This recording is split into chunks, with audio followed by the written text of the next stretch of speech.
Hello guys, so we are going to start with the unit about operation with rational expressions. So we are going to learn how to add, subtract, multiply and divide the rational expressions. But in order to do that, we first need to learn how to simplify rational expressions. So we're going to start from some simple problems. We're going to get to more complicated ones. And as always, I suggest that you try to work this problem by yourself first and then you check with me. Okay, here is problem number 1. We want to simplify 36 x cubed, and then we are going to divide this by 42 x squared. Okay, you already know how to simplify numbers. And the concept is very similar, just for numbers you simplify as always. When you have variables with and in particular you have an expression with the same base and different exponent, then you're going to subtract the exponent. If you have one at the numerator and one at the denominator, you instead know that when you multiply expression with the same base and different exponents but also equal exponents, you're going to adapt the exponents. So in this case, we are dividing, so we're going to subtract this rational exponent. Now this is called a rational expression because the variable, which in this case is x, appears in the denominator. So anytime you have a variable at the denominator, you are going to consider this a rational expression. So in this case, we first are going to focus on the numbers. So we have 36 and 42. Well, what's the largest common divisor between 36 and 42? You should notice that they are both divisible by 6, and therefore 36 divided by 6 is 6, and 42 divided by 6 is going to give you 7, and then x to the power of 3 divided by x squared is the same of x to the power of 3 minus 2, which is x. So you just subtract the exponent, just do 3 minus 2, and it's going to give you 1, so we are left with 6 over 7x. Alright, so at this point, try to do this by yourself. So we have 16 r squared divided by 16 r cubed. What do you think this is going to be equal to? You should stop the video and try to do this by yourself. Now, of course, 16 divided by 16 is equal 1, so practically you can simplify this into 1, you can cancel them out, and now we have r squared divided by r cubed, and as said earlier, we are going to subtract this exponent, so we get r to the power of 2 minus 3, which is the same of r to the power of negative 1. Now, there is nothing wrong with writing r to the power of negative 1, but you should recognize that any base with exponent that is negative becomes 1 over the same base with a positive exponent, so it's just 1 over r to the power of 1, which is 1 over r. Now, just to make sure that you understand why we get 1 over r, a different way to word this problem would be to write this as 16r times r divided by 16 times r to the power of 3 means 3 times, right? Multiplies itself 3 times. And notice how this and this simplify. R divided by r is 1. This and this simplify. So you're just left with a 1 at the numerator divided by r at the denominator. Okay. Let's go to a different problem, a little bit more challenging. So here we are 2r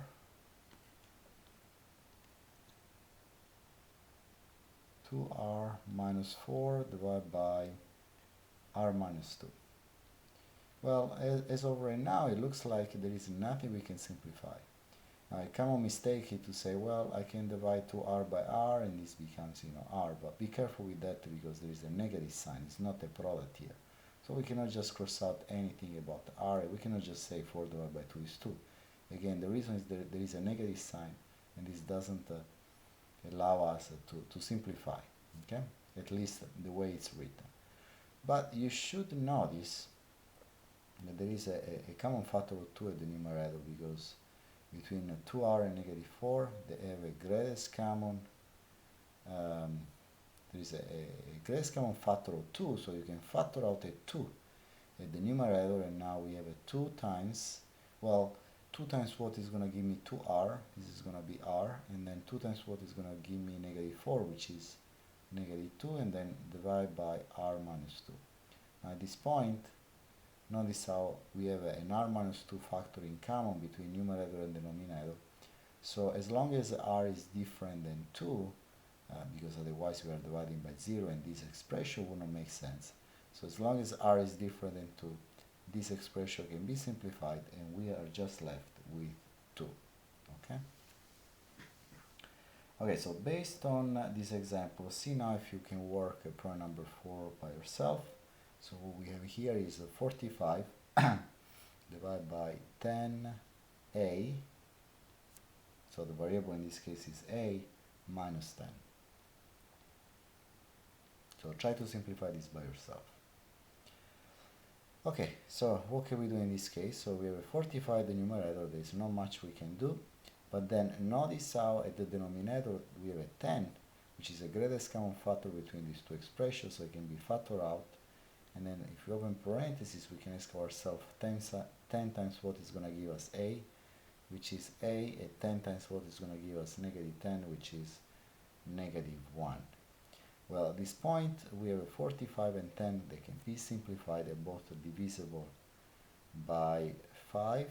In fact, 45 divided by 5 is 9, and 10 divided by 5 is going to give us a 2.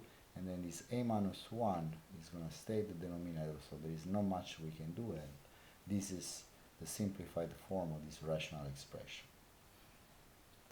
Here is another similar problem. That's number 5. Okay. So here we are with x minus 4 divided by 3x squared minus 12x. So again, try to do this by yourself. And then what we have is x minus 4. This is going to stay the numerator. We can do anything about this. But then at the denominator there is a common factor. In this case, well, if you look at the numbers, we have a 3 and negative 12, whose common factor is 3. And then between x squared and x, well, there is an x that is in common, so we're going to factor out 3x. What should we write inside parentheses? Well, 3x times what is going to give you 3x squared? Well, it's just x. And 3x times what is going to give you negative 12x, which is negative 4. And again, notice that this x minus 4, as long as x is different than 4, can be simplified, and therefore the numerator is going to, we're going to have a 1, and then the denominator now becomes 3x. Okay?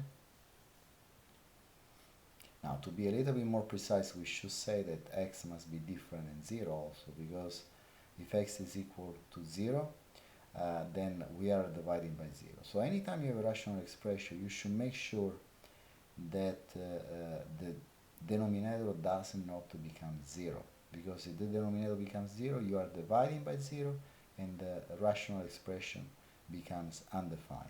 So I'm not going to, usually I'm not going to specify this all the times, but it's something you always should keep in mind. Make sure the denominator is different than 0. It's a very important property, and later on when you're going to study pre-calculus, especially, you're going to work on graph irrational expression.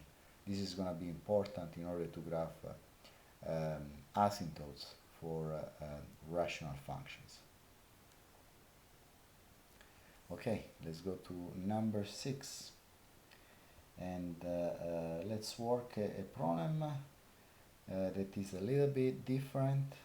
Let's see what we have. We have x plus 6 divided by x squared plus 5x minus 6. Notice that if we try to use the same strategy we use for problem number 3, 4, and 5, well, there is no greatest common factor between x and 6 at the numerator beside 1 and the same at the denominator. The greatest common factor among these three terms is going to be 1. But you should recognize that this denominator is a quadratic expression that can be factored in the product of two linear expressions, and then from there we should be able to simplify. In fact, what we have at the numerator is x plus 6 that is going to stay. And then at the denominator, how are we going to factor this quadratic expression? Well, the goal is to find two numbers whose product is negative 6 and whose sum is 5. What are these two numbers? Well, if we need to get the product of negative 6 and sum 5, then we can use the 6 and negative 1, and therefore we can just write this as x plus 6 using the shortcut and x minus 1. And again, notice that x plus 6 will simplify, x should be different than negative 6, and we are left with 1 over x minus 1, x should be different than 1, okay? So this is the simplified rational expression.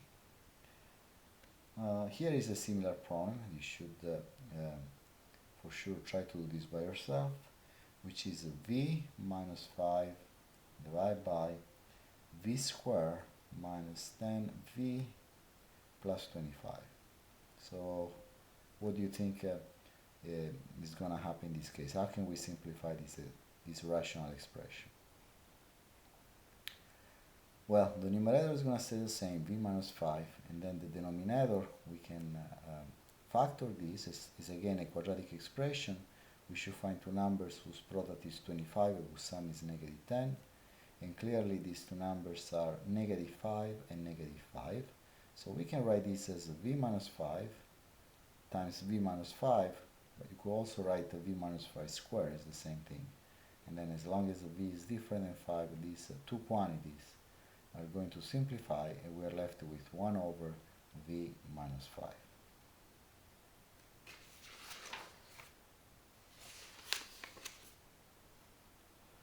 Okay, and then here is another problem, number 8. Okay, so 27 divided by 27x plus 18. Okay, there is nothing we can do at the numerator, it's going to stay 27, while the denominator, we have a greatest common factor of, well, they are divisible by 9, right? So the greatest common factor is a 9, so we can factor out this 9, and then we are left with 3x plus, well, 9 times 2 is 18, so 3x plus 2, and then 27 and 9 are, you can simplify them because 27 divided by 9 is 3, so we're left with 3 divided by 3x plus 2.